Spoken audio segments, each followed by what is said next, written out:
میں سمندر کنارے کھڑی لہروں کو دیکھ رہی تھی جو سمندر کے کنارے پر اپنا سر ٹکرا کر واپس آ رہی تھیں۔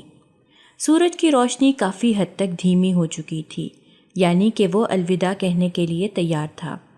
میں گزرے وقت کو سوچ کر بے حد غمگین ہو رہی تھی۔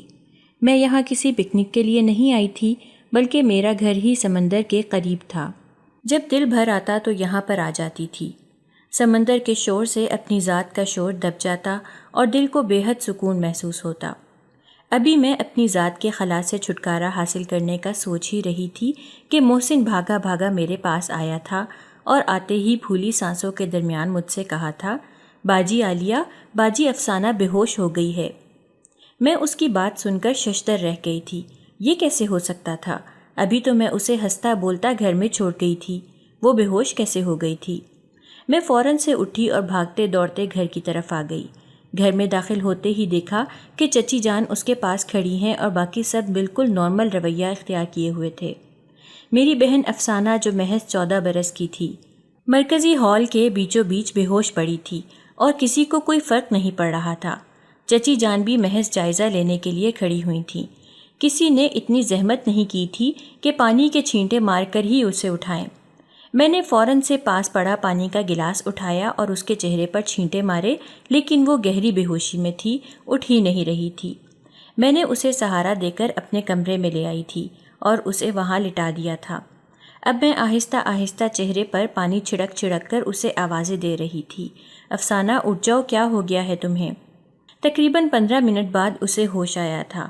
اس نے بتایا تھا کہ اس کی آنکھوں کے سامنے اندھیرا آ گیا تھا اور وہ گر گئی تھی۔ اس کے پورے جسم میں اسے جلن محسوس ہو رہی تھی۔ میں نے سوچ لیا تھا کہ اب اسے ڈاکٹروں کے پاس ضرور لے کر جاؤں گی، کیونکہ اسی وقت محسن کے منہ سے نکل گیا تھا کہ افسانہ باجی ایک بار پہلے بھی بے ہوش ہو چکی ہیں، لیکن مجھے کسی نے نہیں بتایا تھا۔ خود افسانہ نے بھی مجھ سے یہ بات چھپا لی تھی۔ مجھے بہت زیادہ تشویش ہو رہی تھی۔ وہ میری چھوٹی بہن تھی اور اس کے علاوہ میرا کوئی بھی نہیں تھا۔ میں یہ سب کیسے برداشت کر سکتی تھی؟ میں نے اس کے ہوش میں آنے پر اللہ کا لاکھ لاکھ شکر ادا کیا تھا کہ میری بہن سلامت تھی، لیکن پھر بھی مجھے اس کا ایک بار چیک اپ تو کروا ہی لینا چاہیے تھا، کیونکہ میں نے نوٹ کیا تھا کہ اس کا جسم بھی پھول رہا تھا، جس سے اس کے جسم پر سوجن ہو رہی تھی۔ وہ تو ایک دبلی پتلی لڑکی ہوا کرتی تھی، اب نہ جانے ایسا کیا ہو رہا تھا کہ اس کا جسم آہستہ آہستہ سوجن کی طرف جا رہا تھا، جبکہ کھانا تو ہمیں بالکل ویسے ہی دیا جاتا تھا جیسے کسی ملازموں کو دیا جاتا ہے، اور یہ بات تو بالکل ہی غلط تھی کہ خوراک کا جسم پر اثر ہو رہا تھا، کیونکہ مجھے پتا تھا کہ ہمیں یہاں کس قسم کی خوراک دی جاتی تھی۔ میری چھوٹی بہن کی بگڑتی حالت میرے دل کو کچوکے لگا رہی تھی۔ میں مایوس تھی اور اس کے لیے کچھ بھی نہیں کر پا رہی تھی، لیکن میں نے سوچ لیا تھا کہ جتنا میرے بس میں ہوا میں اس کے لیے کر گزروں گی، کیونکہ دنیا کا ایک واحد رشتہ تھا جو میرے پاس موجود تھا، جو مخلص تھا، جسے مجھ سے کوئی غرض نہیں تھی، باقی سب تو نام کے رشتے تھے۔ زندگی بھی کیسے کیسے امتحان لیتی ہے کہ کبھی کبھی انسان بالکل بے بس ہو کر رہ جاتا ہے، وہ کچھ بھی نہیں کر پاتا اور بس زندگی کے ہاتھوں اپنی زندگی کو تماشا بنتے ہوئے دیکھتا رہ جاتا ہے۔ ہمارے ساتھ بھی یہی کچھ ہوا تھا، لیکن چونکہ یہ امتحان ہماری قسمت میں لکھا جا چکا تھا، اس لیے ہمیں ہر حال میں اس امتحان سے گزرنا ہی گزرنا تھا، چاہے رو کر، چاہے ہنس کر، چاہے غصہ کر کے۔ میرا نام عالیہ عباس ہے اور یہ کہانی میری ہے۔ میری کہانی درد کی ہے اور درد سے بھرے زخموں کی ہے جو زندگی نے ہمیں عطا کیے تھے، اور ہمیں شکوہ کرنے کا بھی کوئی حق حاصل نہیں تھا۔ امی ابو کی پسند کی شادی تھی اور پسند ابو کی طرف سے تھی، لیکن یہ ان کا ایسا جرم بن چکا تھا جو زندگی بھر ہمیں بھی کٹہرے میں کھڑا کر دے گا، یہ ہم نے کبھی سوچا بھی نہیں تھا۔ ہمارے ددیال میں سے صرف ابو ہی پڑھے لکھے تھے اور باقی سب کے سب اجڑ جاہل گوار تھے۔ امی بھی بہت زیادہ تعلیم یافتہ تو نہ تھیں، لیکن ان میں شعور ضرور تھا، اور ان کا یہی شعور ان کا قصور تھا۔ ابو انہیں ہر لحاظ سے سپورٹ کرتے تھے، ان کا خیال رکھتے تھے، ان کی رائے کا احترام کرتے تھے، لیکن باقی گھر والوں کو ابو کا یہ انداز محبت بہت ہی کھٹکتا تھا۔ وہ ہر وقت دادا دادی کی تنقید کی زد میں رہتے۔ تایا نے تو ان کی شادی کی وجہ سے گھر ہی چھوڑ دیا تھا اور الگ گھر کا مطالبہ کر دیا تھا۔ یہ بات دادا دادی کے لیے ایک چابک کی طرح تھی جس نے ان کو بری طرح زخمی کر دیا تھا، اور وہ لوگ میرے والدین خصوصاً میری امی کے بدترین دشمن بن گئے تھے۔ میری امی صبر شکر سے پھر بھی اس ظالم سسرال میں گزارا کر رہی تھیں۔ گھر والے کوئی موقع ہاتھ سے جانے نہ دیتے تھے میری امی کو تکلیف پہنچانے کا، اور انہیں یہ سب کر کے انتہائی دلی سکون ملتا تھا، کیونکہ گھر کے ہر ہنگامے میں، ہر تماشے کے بعد ان کے چہرے کا سکون، ان کے چہرے کی خوشی دیکھنے کے لائق ہوتی تھی، جبکہ امی کا چہرہ آہستہ آہستہ مرجھاتا جا رہا تھا۔ حالانکہ امی کا کوئی قصور نہیں تھا، انہیں تو پسند بھی ابو نے کیا تھا۔ ابو کا بھی بھلا کیا قصور تھا؟ انہوں نے اپنی پسند کی شریک حیات اس گھر میں لا کر کوئی گناہ کر دیا تھا؟ حالانکہ وہ امی کی طرف سے کسی قسم کی کوئی بھی کوتاہی نہ کرتے تھے، لیکن ان کے دوسرے گھر والے جو امی کے ساتھ ظلم و ستم کرتے تھے، وہ خود بھی اس چیز سے پریشان تھے۔ اس چیز کو دیکھتے ہوئے انہوں نے خفیہ طور پر امی کے لیے شہر میں گھر بنوانا بھی شروع کر دیا تھا۔ ابو کی نوکری تو ویسے ہی شروع سے اچھی تھی، اور باقی تایا اور چچا واجبی سا کماتے تھے، ان کا گزارا تو دادا دادی کی زمینوں پر ہوتا تھا، اب پھر اس کے بعد ابو کی کمائی پر۔ یہی وجہ تھی کہ جس کی وجہ سے وہ امی سے خار کھاتے تھے، کیونکہ گھر والے کبھی بھی نہیں چاہتے تھے کہ وہ ابو کی شادی کریں۔ اگر وہ ایسا کرتے تو ان کی اپنی ایک الگ فیملی ہو جاتی، اور پھر ان کے گھر کے خرچے کیسے پورے ہوتے؟ ان کی یہی سوچ تھی، جس کی وجہ سے ابو 30 سال کی عمر تک کنوارے رہے تھے۔ پھر ابو جان گئے تھے کہ ان کے گھر والے ان کی کمائی پر گزارا تو کر رہے ہیں، لیکن انہیں کبھی الگ گھر بسانے نہیں دیں گے۔ اسی لیے انہوں نے امی کو پسند کر کے ان سے نکاح کر کے پھر گھر لے کر آئے تھے، اور گویا گھر میں ہنگامہ مچ گیا تھا، جس کا بدلہ اب ہر لمحہ امی سے لیا جاتا تھا۔ شادی کے دوسرے سال امی امید سے ہو گئی تھیں، لیکن اس وقت میں بھی ان پر ظلم کے پہاڑ توڑے جاتے تھے۔ گھر کا ہر کام ان سے کروایا جاتا تھا۔ گھر میں جو ایک ملازمہ تھی اسے بھی یہ کہہ کر نکلوا دیا تھا کہ اب ہمارے گھر میں ایک ملازمہ پہلے سے ہی موجود ہے، تو دوسرے ملازم رکھنے کا کیا فائدہ؟ ابو سب کچھ دیکھ رہے تھے، وہ ممکن حد تک امی کے لیے سٹینڈ بھی لیتے تھے، لیکن ان کی غیر موجودگی میں سبھی امی پر برہم ہو جاتے تھے۔ وہ کیا کر سکتے تھے؟ یا تو نوکری کرتے یا پھر امی کو سپورٹ کرنے گھر ہی بیٹھ جاتے۔ حالانکہ یہ بات نہ تھی کہ امی ہر وقت ابو سے شکایتیں کرتی رہتی تھیں، امی تو ایک لفظ بھی منہ سے نہ نکالتی تھیں اور ابو کی عزت کا پاس رکھتی تھیں، لیکن میری ماں کی عزت اس گھر میں بالکل صفر تھی۔ انہیں جانوروں سے بھی بدتر سلوک کا سامنا کرنا پڑتا تھا۔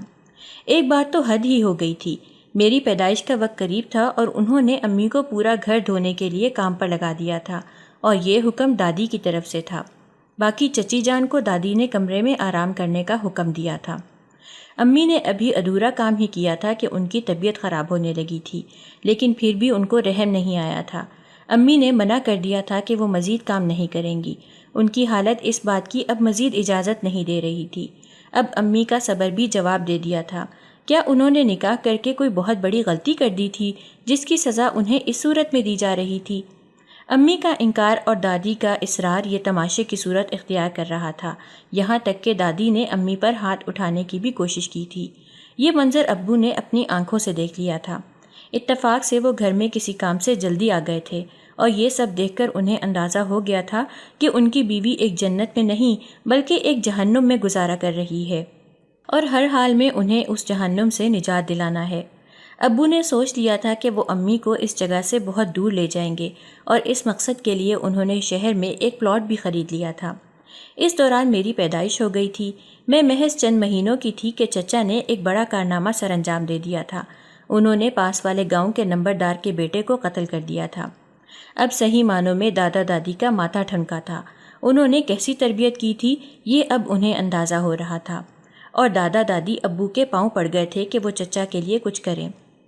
ابو ششو پنج میں مبتلا ہو گئے تھے، کیونکہ ابو کے پاس جو بھی جمع پونجی تھی وہ امی کے لیے گھر خریدنا چاہتے تھے اس سے، لیکن اب اتنا بڑا مسئلہ نکل آیا تھا کہ نمبردار نے کہا تھا کہ دادا دادی کو اپنی زمینیں ان کے نام کرنی پڑیں گی، تبھی وہ اپنے بیٹے کا قتل معاف کر سکتے ہیں، ورنہ انہیں قتل کے بدلے قتل کا سامنا کرنا پڑے گا۔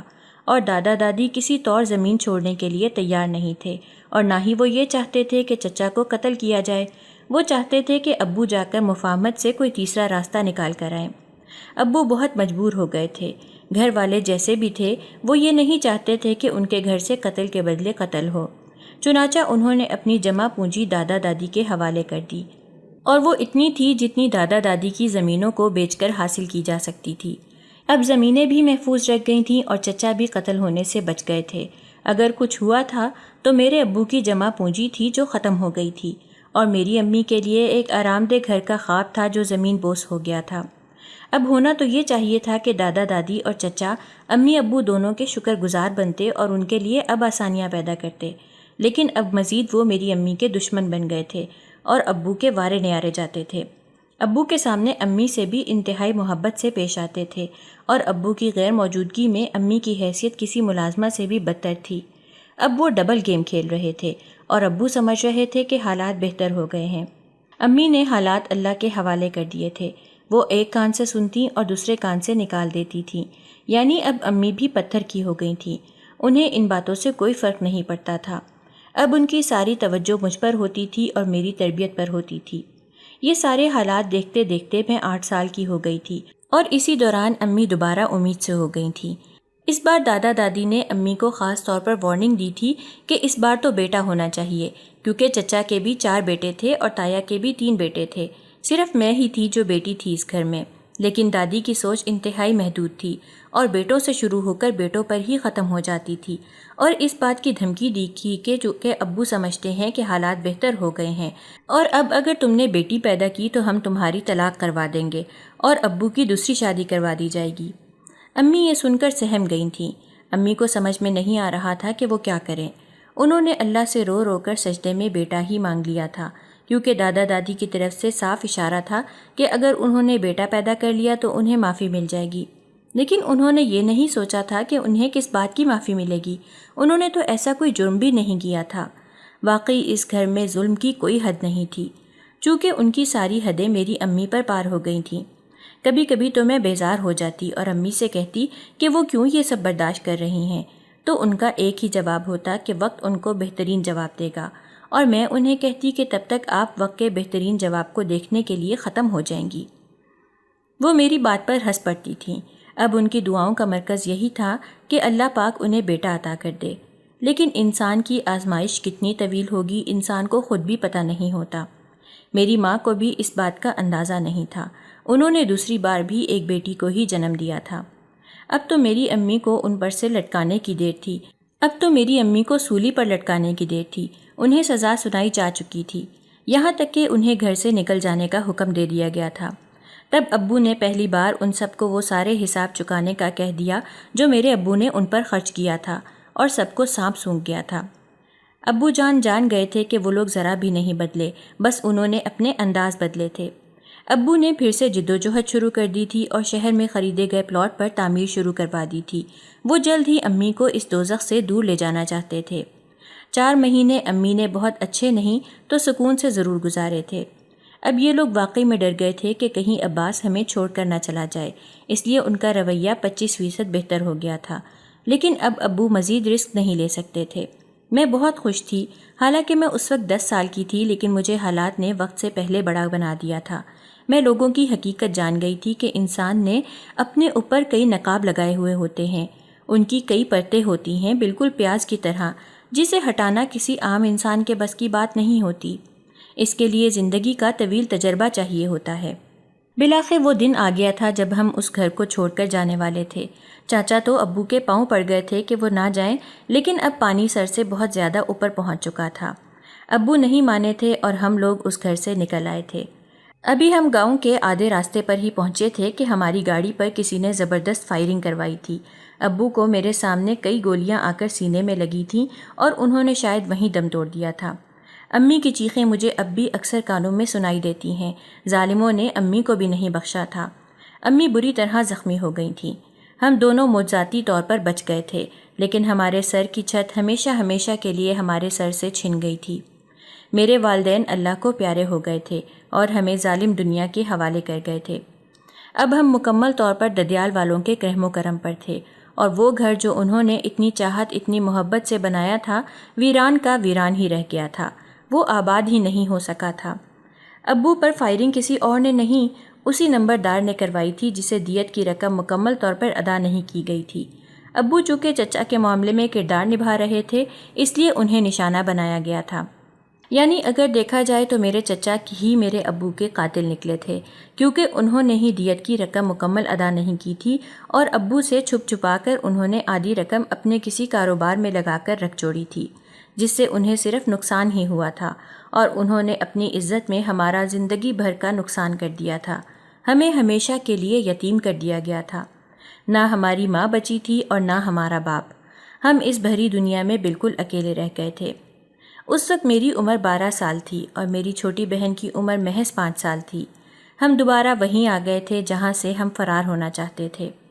اب دادا دادی کو صحیح معنوں میں اندازہ ہو گیا تھا کہ انہوں نے اپنے فرما بردار بیٹے کے ساتھ کیا کر دیا تھا، اور ایک نافرمان بیٹے کی وجہ سے اپنا فرما بردار بیٹا کھونا پڑا تھا، اور اس کی قدر و قیمت کا اندازہ انہیں ان کی موت کے وقت ہوا تھا۔ لیکن اب پریشانی کا کوئی فائدہ نہیں تھا۔ جب وہ زندہ تھے تو انہیں ایک پل بھی سکون نہیں دیا گیا تھا۔ اب ان کے مرنے کے بعد انہیں یاد کر کر کے رونا اب یہ کوئی معنی نہیں رکھتا تھا۔ مجھے اب ان سب سے نفرت تھی، بے حد نفرت، یہاں تک کہ میں نے انہیں اب کبھی بھی معاف نہیں کرنا چاہتی تھی۔ چچا کو تو اب بھی کوئی عقل نہیں آئی تھی، اور دادا دادی کی زندگی کتنی ہی رہ گئی تھی۔ ابو کے انتقال کے محض چند روز بعد دادا گزر گئے تھے۔ اب دادی بھی چچا چاچی کے رحم و کرم پر تھیں۔ زمینیں اب چچا کے ہاتھ میں آ گئی تھیں۔ گھر کا پورا نظام اب ان کے حوالے تھا۔ اب دادی کا گھمنڈ بھی دور کہیں مٹی میں جا کر دفن ہو گیا تھا۔ وہ اب بالکل بستر پر پڑ گئی تھیں۔ چاچا اور چاچی نے مجھے ان کی خدمت کے لیے اپنے گھر میں رکھا ہوا تھا، اور مجھے پتا تھا کہ جیسے ہی دادی کی آنکھ بند ہوگی پھر سے اس گھر میں ہمارے برے دن شروع ہو جائیں گے، اور ایسا ہی ہونے والا تھا۔ کچھ لوگوں کی فطرت کبھی نہیں بدلتی، اور چچا چاچی ان لوگوں میں سے ایک تھے۔ میں نے سب کی مخالفت کے باوجود پڑھائی جاری رکھی تھی، اور خود سے یہ عہد کیا تھا کہ میں اپنی امی کی طرح زندگی نہیں گزاروں گی۔ دادی نے بھی میرا ساتھ دیا تھا۔ شاید وہ ان لمحات کے اثرات کو زائل کرنا چاہتی تھیں جو انہوں نے امی کو تکلیف پہنچانے میں گزار دیے تھے، کیونکہ حمایت کے سبب ہی میں انٹر تک تعلیم حاصل کر پائی تھی، اور اب میں 22 برس کی ہو چکی تھی۔ اب مجھے دادی سے کوئی شکایت نہیں تھی، کیونکہ اب وہ ان کا اور اللہ کا معاملہ تھا، جو گزرنا تھا سو گزر گیا تھا۔ انہوں نے والدین کے بعد ہم دونوں کے سر پر ہاتھ رکھا تھا، اور ممکن حد تک اپنے ان تمام گناہوں کا ازالہ کرنے کی کوشش کی تھی جو انہوں نے میری امی کو تکلیف پہنچا کر کمائی تھی۔ ان کے انتقال کے بعد ہی احساس ہوا تھا کہ اس گھر میں جو ہمیں واحد حمایت حاصل تھی اب وہ بھی ختم ہو گئی تھی۔ اب وقت مزید کیا ہمارے لیے لانے والا تھا وہ دیکھنا باقی تھا۔ ان کی آنکھ بند کرتے ہی چچا چاچی طوطا چشم بن گئے تھے، اور انہوں نے مجھے صاف کہہ دیا تھا کہ اب اگر تم نے اتنا پڑھ لیا ہے تو تم ہی نوکری کر کے اپنی دوسری بہن کو پالو۔ میری بہن اب 14 برس کی ہو چکی تھی۔ انہوں نے ہمیں گھر سے الگ ایک ملازمہ کا کمرہ دیا ہوا تھا۔ ہم دونوں نے اس پر بھی سپر شکر کیا ہوا تھا۔ میں ایک اسکول میں بچوں کو پڑھاتی تھی، اور اس کے مجھے تقریباً 15,000 روپے ملتے تھے۔ ہم دونوں کے لیے 15,000 انتہائی ناکافی تھے، لیکن جیسے تیسے کھینچا تانی کر کے ہمیں اس میں گزارا کرنا پڑتا تھا۔ صرف ایک وقت کی روٹی ہمیں چچا کے گھر کی طرف سے مل جاتی تھی۔ اس کی بھی ایک وجہ تھی، وہ وجہ تھی ابو کا پلاٹ۔ ان کے علم میں یہ بات تھی کہ ابو نے پلاٹ پر ایک گھر شہر میں تعمیر کروایا تھا، لیکن اس کی فائل کہاں تھی اس کا مجھے کچھ اندازہ نہیں تھا۔ افسانہ کو میں اپنی کمائی سے پڑھا رہی تھی۔ وہ میٹرک کے پہلے سال میں تھی۔ میں جاب سے واپس آتی تو وہ بھی تھوڑی دیر میں کالج سے واپس آ جاتی تھی۔ مجھے کچھ دنوں سے اس کا چہرہ زرد زرد سا محسوس ہو رہا تھا۔ میں نے اس سے پوچھا تھا کہ کہیں اسے کوئی پریشانی تو نہیں ہے۔ اس نے مجھے ہنس کر ٹال دیا تھا۔ میں بھی مطمئن ہو گئی تھی، لیکن میرا سکون عارضی تھا۔ کچھ بھی ٹھیک نہیں تھا، اور اس بات کا اندازہ مجھے بہت دیر سے ہوا تھا۔ میں اپنی لاپرواہی کی وجہ سے بہت بڑے مسئلے سے دوچار ہونے والی تھی۔ میں گھر کے پاس سمندر کے کنارے بیٹھی ہوئی تھی کہ محسن، جو میرے چچا کا سب سے چھوٹا بیٹا تھا، اس نے بھاگ کر مجھے بتایا تھا کہ افسانہ بے ہوش ہو گئی ہے۔ میں حواس باختہ سی اس کے پاس آئی تھی، اور اس کی حالت دیکھ کر مجھے رونا آ گیا تھا۔ وہ ہوش میں نہیں آ رہی تھی۔ میں اسے سہارا دے کر اپنے کمرے میں لے آئی تھی، اور پانی کی چھینٹیں مار مار کر اسے ہوش میں لانے کے لیے کوششیں کر رہی تھی۔ اس کے ساتھ میری کوشش کامیاب ہوئی تھی، اور پورے 10 منٹ کے بعد وہ ہوش میں آ گئی تھی۔ مجھے کچھ اس کا جسم بھی سوجا ہوا لگ رہا تھا، اور اس کا پیٹ خاص طور پر بڑا ہوا لگ رہا تھا۔ میں نے اس سے پوچھا کہ اسے اپنی طبیعت میں کچھ خرابی محسوس ہو رہی ہے تو وہ مجھ سے مت چھپائے، لیکن اس نے کہا تھا کہ اسے کچھ بھی محسوس نہیں ہوتا، بس آنکھوں کے آگے اندھیرا چھا جاتا ہے اور وہ بے ہوش ہو کر گر جاتی ہے۔ مجھے اب صحیح معنوں میں تشویش ہوئی تھی۔ میں نے سوچا تھا کہ میں کل چھٹی لے کر اسے لیڈی ڈاکٹر کے پاس لے جاؤں گی۔ اس دوران چچی بھی اندر آ گئی تھیں۔ انہوں نے افسانہ کو دیکھتے ہی کہا تھا کہ تمہارے پیٹ کو کیا ہو گیا ہے؟ میں بھی دیکھ رہی ہوں دن بدن بڑھتا جا رہا ہے، کہیں کوئی گل تو نہیں کھلا دیا تمہاری بہن نے؟ اور چچی کی باتیں میرے زخموں پر نمک چھڑکنے کے برابر تھیں۔ میں نے انہیں خاموش کروا دیا تھا اور کہہ دیا تھا کہ آپ اپنے ذہن کو فطور سے پاک کر لیں، ایسی کوئی بھی بات نہیں ہے۔ اگلے دن ہی میں اسے لیڈی ڈاکٹر کے پاس لے گئی تھی، اور لیڈی ڈاکٹر نے جو کہا تھا اسے سن کر میرے پیروں تلے زمین نکل گئی تھی۔ لیکن ڈاکٹر نے کہا تھا کہ اس کا ایک ہی حل ہے، اور وہ حل یہ ہے کہ تم اپنی بہن کو 3 دن کے لیے مٹی میں دبا دو۔ میں نے یوں دیکھا تھا جیسے ان کا دماغ چل گیا ہو، بھلا یہ بھی کوئی علاج ہوتا ہے؟ انہوں نے مجھے کوئی بھی وجہ نہیں بتائی تھی، حالانکہ میں نے ان سے وجہ پوچھی تھی، بس انہوں نے مجھے صرف طریقہ علاج بتایا تھا۔ اب میں اس طریقہ علاج کے لیے اسے کہاں لے کر جاتی؟ حالانکہ ہمارا گھر سمندر کے قریب بھی تھا، لیکن مجھے اس لیڈی ڈاکٹر کے جواب سے بالکل بھی اطمینان نہیں تھا۔ آخر کو وہ میری بہن تھی، کوئی پودا یا درخت تو نہیں تھا جسے میں زمین میں دبا دیتی۔ میں تو سخت پریشان ہو گئی تھی۔ میں اکیلی تھی اور مجھے ہی اب افسانہ کے لیے کچھ کرنا تھا۔ میں نے شہر کی ایک اور بہترین ڈاکٹر سے رابطہ کیا تھا، حالانکہ میرا بجٹ مجھے اس بات کی بالکل بھی اجازت نہیں دے رہا تھا، کیونکہ اس کے بعد یہ ہو سکتا تھا کہ کوئی دن ہمیں فاقوں سے گزارنے پڑتے، لیکن زندگی سے کچھ بھی ضروری نہیں تھا۔ اس کا پیٹ حد سے زیادہ بڑھ گیا تھا، اور اس حد سے بڑے ہوئے پیٹ کی وجہ سے وہ کہیں بھی آ جا نہیں سکتی تھی، یہاں تک کہ اس نے کمرے سے باہر نکلنا بھی بند کر دیا تھا، اور لوگوں کی چہمگوئیاں ختم ہونے کا نام ہی نہیں لے رہی تھیں۔ ان سب کے بقول میری بہن نے کوئی گناہ کیا تھا، اور اسی گناہ کا یہ نتیجہ تھا جو بڑے پیٹ کی صورت میں سامنے آ رہا تھا۔ لیکن مجھے اپنی بہن پر پورا بھروسہ تھا، اس نے ایسا کچھ بھی نہیں کیا تھا، اور اس نے مجھے بتا دیا تھا کہ اگر وہ ایسا کچھ کرتی بھی تو وہ مجھ سے چھپاتی نہ۔ اس نے مجھے بتا دیا تھا کہ اس نے ایسا کوئی بھی گناہ نہیں کیا جس کی وجہ سے میرا سر شرم سے جھک جائے، لیکن میں لوگوں کے منہ تو بند نہیں کر سکتی تھی۔ ظاہر ہے وہ حالت پر یہ اندازہ لگا رہے تھے، حالانکہ میری بہن کی تکلیف کا اندازہ صرف مجھے ہی تھا۔ وہ راتوں کو درد سے چیختی تھی، روتی تھی، تڑپتی تھی، اور میں اسے دیکھ کر روتی تھی۔ اللہ نے ہمیں اس کے ساتھ آزمائش میں ڈال دیا تھا۔ کبھی کبھی میرا دل چاہتا تھا کہ میں ہم دونوں کی زندگی کو ایک ساتھ ختم کر لوں، لیکن یہ بھی ناممکن تھا۔ اس دوران چچا کا مجھ پر دباؤ بڑھتا جا رہا تھا۔ انہیں لگتا تھا کہ اس گھر کی فائل ابو میرے حوالے کر گئے تھے، جبکہ مجھے اس فائل سے متعلق کچھ بھی علم نہیں تھا۔ ابو کا ایک لاکر تھا جو بینک میں موجود تھا، لیکن میں نے یہ بات کسی کو نہیں بتائی تھی۔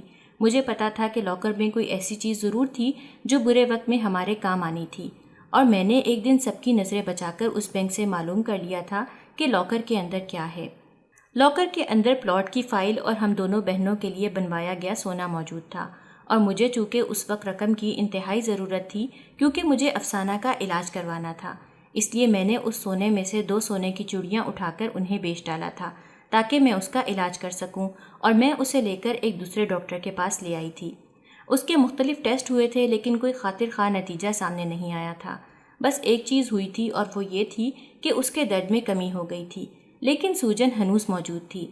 مجھے اس ڈاکٹر نے بھی مٹی میں دبانے کا مشورہ کیا تھا، لیکن میں یہ نہیں کر سکتی تھی، کیونکہ اگر میں ایسا کرتی تو لوگ میرے دشمن ہو جاتے اور ہمیں جینے نہ دیتے، کیونکہ ان کے نزدیک یہ ایک فرسودہ رسم تھی کہ پریگننٹ ہونے کے بعد خون کی کمی کو دور کرنے کے لیے وہ لوگ عورتوں کو مٹی میں چند گھنٹے کے لیے دبا دیا کرتے تھے، اور اس سے بقول ان کے خون کی کمی ٹھیک ہو جاتی تھی۔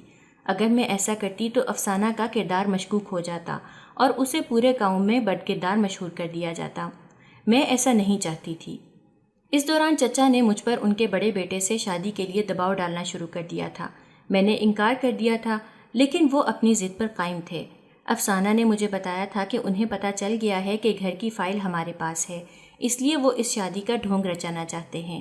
وہ اپنی بیماری میں بھی میری فکر کر رہی تھی۔ مجھے اس پر بے تحاشا پیار آیا تھا، اور میں نے اللہ سے اس کی صحت کی دعا مانگی تھی۔ میں راتوں کو اٹھ اٹھ کر اس کے ٹھیک ہونے کی دعائیں کیا کرتی تھی۔ مجھے اپنے والدین کی بہت یاد آتی تھی۔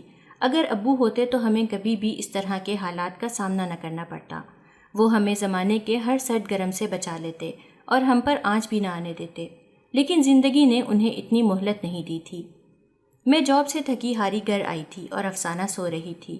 اس وقت وہ جاگ رہی ہوتی تھی اور میرا انتظار کر رہی ہوتی تھی۔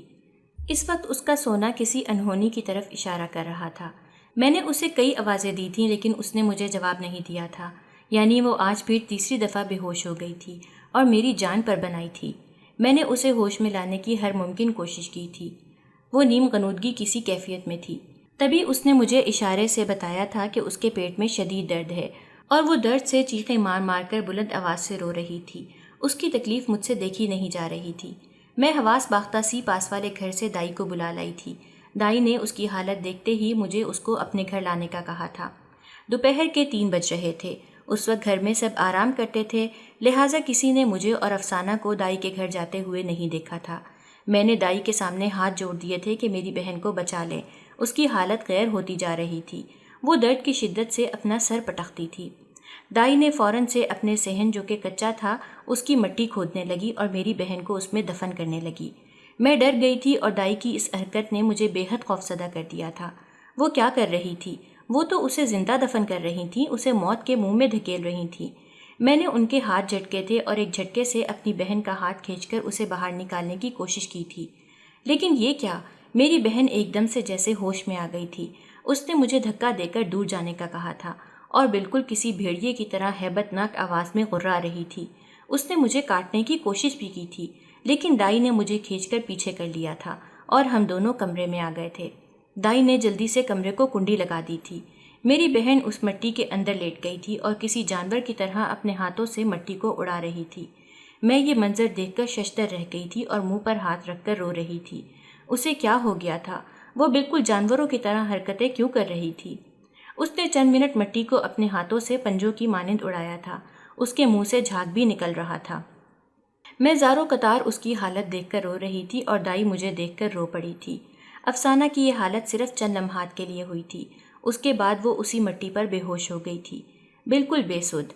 میں نے بھاگ کر کمرے کی کھنڈی کھولنا چاہی تھی، لیکن دائی نے مجھے روک لیا تھا۔ انہوں نے مجھے انتظار کرنے کا کہا تھا۔ جب 15 منٹ تک اس کے جسم میں کوئی حرکت نہیں ہوئی تھی تو دائی نے کمرے کی کنڈی کھول دی تھی اور ہم دونوں وہاں صحن میں آ گئے تھے۔ دائی کی مدد سے میں افسانہ کو اٹھا کر کمرے میں لے آئی تھی، وہ بالکل ٹھنڈی برف بن چکی تھی۔ دائی نے جڑی بوٹیوں سے اس کے لیے قہوہ بنایا تھا اور مجھے پلانے کا کہا تھا۔ میں چپ چاپ ان کے کہنے پر عمل کرتی جا رہی تھی۔ اب افسانہ قدرے بہتر لگ رہی تھی، ایسا لگ رہا تھا کہ وہ پرسکون نیند سو رہی ہو، لیکن ابھی تھوڑی دیر پہلے جو کچھ بھی ہوا تھا اس نے مجھے ہلا کر رکھ دیا تھا۔ میں نے ڈرتے ڈرتے دائی سے اس کی وجہ پوچھی تھی اور دائی نے بتایا تھا کہ افسانہ کو کھانے میں خطرناک زہر دیا جا رہا ہے تاکہ اس کی حالت ایسی ہو جائے۔ جب اس زہر کی مقدار کھانے میں چڑھا دی جاتی ہے تو ایسی ہی حالت ہو جاتی ہے جیسی آج افسانہ کی ہوئی ہے۔ یہ ایک ایسا زہر ہے جس کے کھانے کے بعد مٹی میں دفن رہنے سے اس کا سارا اثر مٹی کھینچ لیتی ہے، لیکن اگر لاپرواہی کی جائے تو یہ زہر ہڈیوں میں رچ بس جاتا ہے اور پھر انسان جانوروں کی طرح حرکتیں کرنے لگتا ہے۔ افسانہ کو یہ پہلا دورہ پڑا ہے جس کا دورانیہ کم تھا۔ اگر زہر اس طرح دیا جاتا رہا تو افسانہ کی موت واقع ہو سکتی ہے۔ میں پھوٹ پھوٹ کر رو دی تھی۔ دائی جانتی تھی کہ کیا حالات و واقعات تھے جو ہمیں اس موڑ پر لے آئے تھے۔ میں نے دائی کا شکریہ ادا کیا تھا کہ انہوں نے اس قدر مشکل وقت میں ہماری مدد کی تھی۔ اب میں افسانہ کو لے کر گھر آ گئی تھی۔ اسے تھوڑی دیر بعد ہوش آ گیا تھا اور اسے کچھ معلوم نہیں تھا کہ اس کے ساتھ کیا کچھ گزر چکی ہے۔ البتہ میں نے اس سے پوچھا تھا کہ گھر میں اس سے کچھ زبردستی تو نہیں کی جاتی، جس پر اس نے کہا تھا کہ آج کل چچی اس کا بہت خیال کر رہی ہیں، اور میں سمجھ گئی تھی کہ میری بہن کی اس حالت کا ذمہ دار کون ہے۔ وہ لوگ اس حد تک گر چکے تھے کہ انہوں نے میری بہن کو سلو پوائزننگ دینا شروع کر دی تھی، جس کی وجہ سے اس کی یہ حالت ہو رہی تھی۔ وہ ناسمجھ تھی اور ان کو اپنا خیر خواہ سمجھ رہی تھی، لیکن میں جانتی تھی کہ اصل بات کیا ہے، وہ لوگ کیسے اس کے خیر خواہ ہو سکتے تھے۔ اب مجھے اس کا علاج کروانا تھا۔ دائی نے بتایا تھا کہ اس کا طریقہ علاج یہی ہے کہ افسانہ کو لگاتار 10 دن تک مڈی میں دبائے رکھنا ہوگا، دن میں چند گھنٹے کے لیے، اور مجھے سمجھ نہیں آ رہی تھی کہ ایسا کیسے ممکن ہو سکتا ہے۔ میرے ذہن میں ایک ترکیب سوجی تھی اور اپنی بہن کے لیے میں کچھ بھی کر سکتی تھی۔ سب سے پہلے تو مجھے زہر آلود کھانے کو ضائع کرنا تھا اور مجھے ان کی پلاننگ پر پانی پھیرنا تھا۔ میں نے چچی کو ان کے بڑے نکھٹو بیٹے کے لیے ہاں کر دی تھی اور وہ میرے وارے نیارے جا رہی تھیں، یعنی انہوں نے اپنے مطلب کے لیے جو کھیل کھیلا تھا اب میں وہ ان پر ہی الٹنے جا رہی تھی۔ وہ لوگ سوچ بھی نہیں سکتے ہوں گے کہ میں ایسا کر سکتی ہوں۔ میں نے دوسری جانب ایک کولیگ کی مدد سے گھر کی نقلی فائل بنوا دی تھی اور چچا کے کہنے پر انہیں دے دی تھی۔ اس طرح اب افسانہ کو کھانے میں انہوں نے زہر نہیں دیا تھا۔ اس بات کا پتہ بھی مجھے اپنی ایک کولیگ کی مدد سے ہوا تھا جس نے چچی کا بنایا ہوا کھانا مجھے لیبارٹری ٹیسٹ کر کے دیا تھا اور اسے خفیہ رکھا گیا تھا۔ میں اس کی بے حد مشکور تھی کہ اس نے میرا اتنا ساتھ دیا تھا۔ میں نے اپنے آپ کو انتہائی کمزور سمجھ لیا تھا، لیکن در حقیقت میں انتہائی مضبوط تھی۔ اس بات کا اندازہ مجھے افسانہ پر بیتنے والی تکلیف سے ملنے والی ہمت سے تھا۔ اب چچا چچی شادی پر زور دینے لگے تھے، لیکن میں نے ان سے وقت مانگ لیا تھا، کیونکہ اب افسانہ کے علاج کی باری تھی۔ زہر آلود کھانا تو اب تک رک چکا تھا، کیونکہ انہیں شہر والے گھر کی نقلی فائل مل گئی تھی۔ اب دوسری طرف میں روز افسانہ کو لیڈی ڈاکٹر کو چیک کروانے کے بہانے دائی کے پاس جاتی تھی اور اسے پورے 2 گھنٹے مٹی میں دبانے کا علاج کروا کر گھر لے آتی تھی۔ اب چچی کوئی سوال نہیں کرتی تھی، بلکہ اب تو چچی افسانہ کی طبیعت پوچھا کرتی تھی، اور میں دل ہی دل میں تلملاتی رہتی تھی کہ خود ہی اسے تکلیف کی انتہا دے کر اب خود ہی پوچھ رہی تھی۔ اس کی تکلیف بھی کم ہو گئی تھی اور وہ روبہ صحت تھی، لیکن میرے اندر انتقام کی آگ بھڑک اٹھی تھی۔ مجھے پتا تھا کہ اب مجھے کیا کرنا ہے۔ اس قصبے نما گاؤں کا ایک رواج یہ تھا کہ شادی کا ٹوٹنا، خواہ وہ لڑکے کی ہو یا لڑکی کی، انتہائی معیوب سمجھا جاتا تھا، یہاں تک کہ لوگ اس کے گھر جانا پسند بھی نہیں کرتے تھے۔ اسی رواج نے مجھے انتقام کا راستہ سجھایا تھا، اور میں نے سوچ لیا تھا کہ اب مجھے کیا کرنا ہے۔ میں نے چچا کی جلد شادی کے زور دینے پر رضامندی ظاہر کر دی تھی۔ انہوں نے 1 ہفتے کے دوران نکاح رکھنے کا حکم دے دیا تھا، اور ساتھ ہی انہوں نے ڈرامے بازی کی انتہا کرتے ہوئے اپنے مرحوم بھائی کی یاد میں آنسو بہائے تھے۔ ساتھ ہی ساتھ مجھے ایک من گھڑت قصہ سنایا تھا کہ میرے ابو چاہتے تھے کہ میں اپنے بیٹے کو ان کا داماد بناؤں، اور چونکہ ان کا کوئی بیٹا نہیں تھا، اس لیے انہوں نے تمہارے نام کے گھر کو شفیق کے نام کرنے کا کہا تھا۔ میں سمجھ گئی تھی کہ ان کا کیا مقصد ہے، چنانچہ میں نے انہیں کہا تھا کہ وہ میرے بڑے ہیں، میرے لیے اچھا ہی سوچیں گے۔ ساتھ ہی ساتھ اس نقلی فائل پر نقلی دستخط کیے تھے اور ان کے حوالے کر دیا تھا۔ ان کی خوشی کا اندازہ اس بات سے لگایا جا سکتا تھا کہ انہوں نے پورے محلے میں مٹھائی بانٹی تھی۔ مجھے ان سے شدید نفرت سی محسوس ہوئی تھی۔ کوئی انسان مال کے لیے اتنا کیسے گر سکتا ہے؟ افسانہ کا احتیاطاً خون ٹیسٹ کروا لیا گیا تھا اور وہ صاف آیا تھا، یعنی اس کے خون میں اب کوئی زہریلا چیز شامل نہیں تھی۔ وہ پہلے کی طرح ہو چکی تھی، دبلی پتلی سی لڑکی۔ میں نے سکون کا سانس لیا تھا۔ جمعے کا دن آ چکا تھا اور وہ لمحہ بھی آ گیا تھا جس کا مجھے شدت سے انتظار تھا۔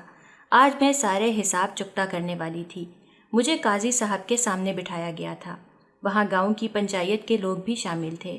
مجھ سے نکاح کے لیے رضامندی پوچھی گئی تھی اور میں نے انکار کر دیا تھا۔ اب سب کو سانپ سونپ گیا تھا۔ مجھ سے قاضی نے 3-4 دفعہ پوچھا تھا اور تینوں دفعہ میرا جواب نہ تھا، یعنی مجھے یہ رشتہ منظور نہیں تھا۔ پورے گاؤں کے سامنے چچا کی سبکی ہوئی تھی۔ چچا مجھے گالیوں سے نواز رہے تھے، لیکن مجھے اس کی پرواہ نہ تھی، کیونکہ میں نے وہاں سے صحیح سلامت اپنے شہر والے گھر میں جانے کے لیے پولیس سے رابطہ کیا تھا، اور وہ بروقت میری مدد کو پہنچ چکے تھے۔